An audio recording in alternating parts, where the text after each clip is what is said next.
Question of the Week from the Naked Scientists.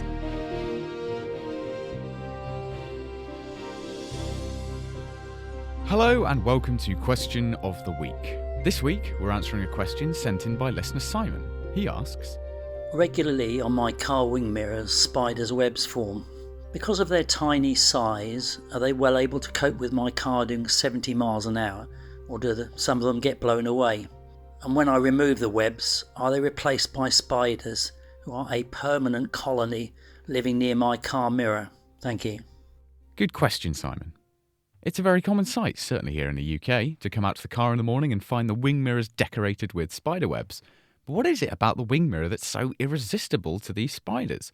I asked the Honorary Secretary of the British Arachnological Society, Jeff Oxford. The wing mirror has a structure which is ideal for web-spinning spiders. The wing mirror sticks out, so you have angles there, so that the foundation of the web can be scaffolded on.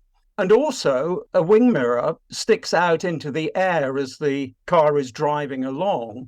And so there'll be almost a dead area behind the wing mirror where the wind will be much reduced compared to if the spider was anywhere else on the car. So wing mirrors are an excellent foundation and windbreak for the web.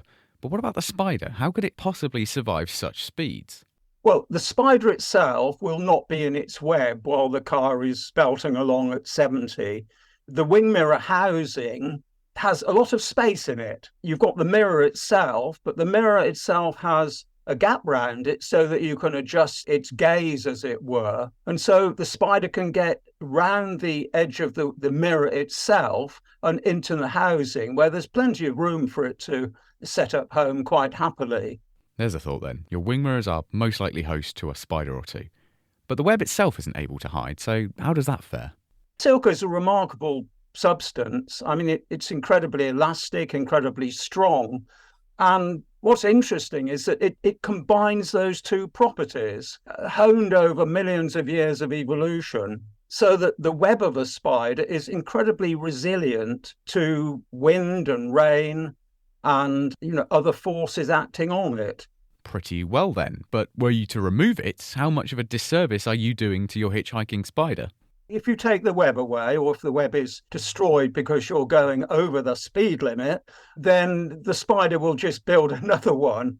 In fact, they rebuild their webs every day or so, because the orb web, the common web that you see made on wing mirrors, traps insects because of glue droplets on the spiral of silk within the web. But of course, glue droplets are going to get ungluey, as it were, very quickly because of pollen and dust in the air. And so all web spiders take their webs down, eat the silk, recycle the amino acids in the silk and build a new web every day or so.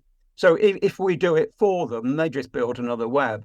So maybe you don't feel too bad for having to remove the web, even if you are depriving the spider of a meal that day. Thanks very much to Jeff Oxford for the answer and Simon for the question. Next time, we're answering this question from listener Bert. How do new species come about? How do they expand from one or two individuals to become an established species without falling victim to inbreeding problems? And if you have a scientific quandary of your own, do send it in. The email address is chris@nakedscientists.com. Question of the Week is part of the Naked Scientists podcast and supported by the Wellcome Trust and UK Fast. Look us up online at nakedscientists.com.